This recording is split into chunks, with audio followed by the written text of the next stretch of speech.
Of Ryanair, the CEO of Ryanair, Doug, is with me. Eddy, good morning. Good morning, Pat. Now, you've been out this morning because you're not pleased with the DAA. Yeah, I mean, we put a video out there on social, and what we're trying to bring across here is that charges are going to increase by 45% at Dublin Airport. There's a tunnel being built. We don't need that. We need low-cost access. There's less airline seats in Europe. Most other airports in Europe are saying, Ryanair, please come to our airport with more aircraft. And Dublin is putting up a sign saying we're not open for business or for growth. Now, they have to get permission to raise their passengers' charges from the regulator. So this is only, if you like, sabre rattling, is it not? No, I mean, it's what they've asked for. They've asked to build a tunnel, which is going to cost 250 million. It's going to be a replica, a shorter version of the Dublin Port Tunnel, 4-lane tunnel to the West Apron, where there's no need for it. And what we need at Dublin is, and one thing we've learned as we've come out of the COVID is, people want to get through an airport quickly, get on their aircraft, get to where they want to go, have clean facilities, and that's what we need. And, you know, it's airport infrastructure. It's not for the DAA. It's for Ireland. It's for a growing economy. And if you put up charges, then you're going to push traffic away. And that isn't just happening in Ireland. In Germany, it is noticeable that they are the worst recovered aviation market in Europe at 75%. Why? Because they've embarked on a similar path of increasing charges, and the equivalent of the ESRI in Germany is saying we've got to stop this to get airlines to come back, and that's going to be replicated here in Ireland. Yeah. Now, the regulated price is $8.52. No, it's not. It's double that. Like Dublin. Why is that? Because Dublin, this is all just clever stuff here. Like Dublin Airport put their charges out there on a total passenger basis. Every airport in the world does it on a departing passenger basis. It's doubled that at least, and it's going to go up by 45%. Look, we're not taking 19 aircraft out and cancelling 17 routes because we've got the sums wrong. We know exactly what's on offer. And the pathway here for Dublin Airport over the next 5 years is charges are going up by 45% when they're going down elsewhere. And that means bad news for Dublin. Now, I'm trying to get my handle around, lies, damn lies and statistics. So when the regulated price is $8.52 and you pay somewhat less than that by their metric, and then I'm looking at, Heathrow, they might be paying £39, over €40. What's the difference? I mean, are Heathrow measuring it differently, or? No. Heathrow do it on a departing passenger basis. So the numbers that's very expensive. So the numbers that DAA quote are double that. But if you look at Heathrow, and it's not comparable with Dublin, as everybody knows. No, it's a nightmare. London isn't Dublin for a start. But the CAA in the UK have said to Heathrow, you got to decrease your charges by 20%. We fly across Europe to almost 300 airports, and the average cost for our airports right across the 165 million passengers that we flew last year, Dublin is 250% more expensive. And before you say we fly to secondary airports, 70% of our traffic touches major airports. Okay, but when you're talking about averaging, I mean, you've got to look at capital cities. I mean, Dublin is a capital city, and it is the main, in spite of Cork and the Ireland West Airport and Corry Airport and all the rest of it, it is the principal hub. So you've got to look at other capital cities. I mean, what we fly to Rome, we fly to Brussels. How much in Rome? We fly to Vienna, we fly to all of these airports. Our average cost in our published accounts, Dublin is 250% Yeah, but that's the average. But compared to Vienna, compared to Rome, compared to London, compared to Paris. Some of those will be more expensive than Dublin. Some of them will be less expensive than Dublin. But here's the thing. There is a roadmap for the next 5 years here. And what's going to happen is there are less seats on offer in Europe. That's why airfares are going up, as well as because fuel is going up.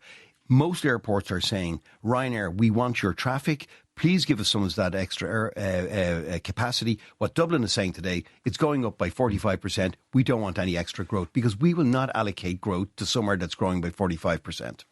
You're cutting 17 routes and relocating 19 eco-friendly aircraft. Yeah. These are the latest generation of Boeings to other places. Where are they going?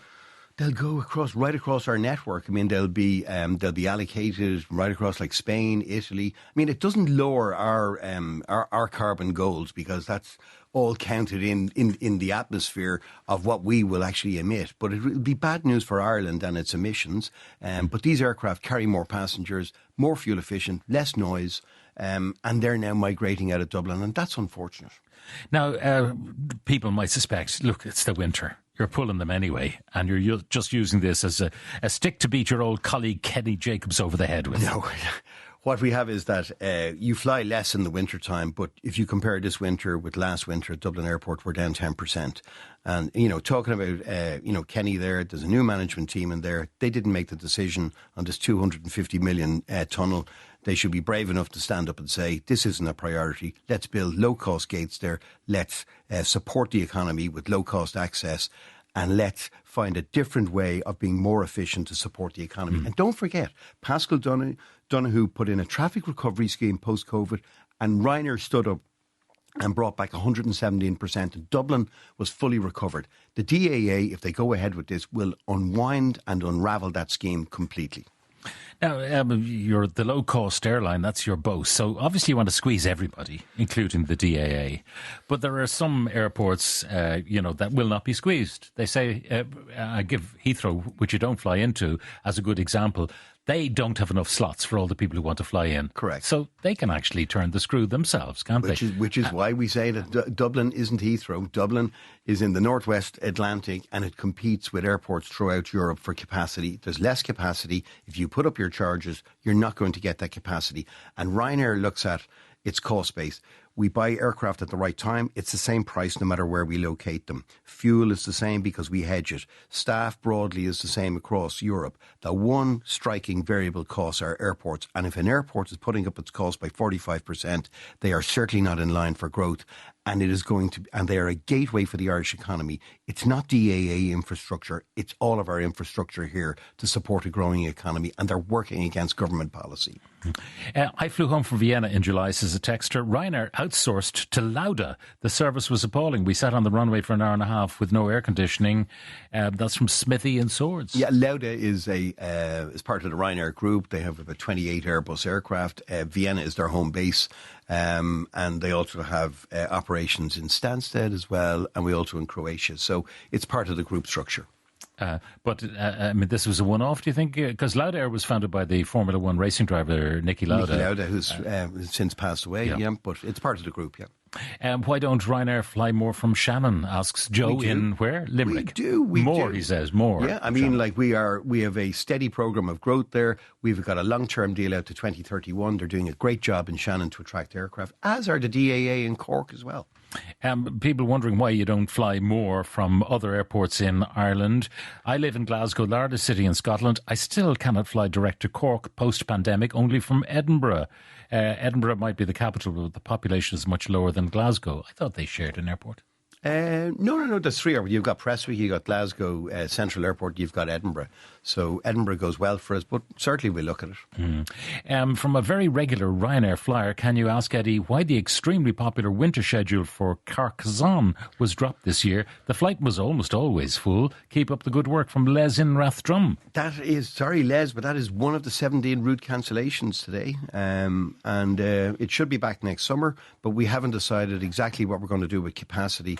But if these price increases go ahead, well, then Dublin is marking itself out as one of those airports that is not going to get growth. So is your decision to pull these aircraft done, or is it part of the sabre rattling on both sides? Sabre rattling. I mean, I've written to Eamon Ryan on 3 occasions this year, and I've said, put in an environmental scheme that rewards airlines that are spending billions of US dollars on brand new, fuel efficient, less noisy aircraft.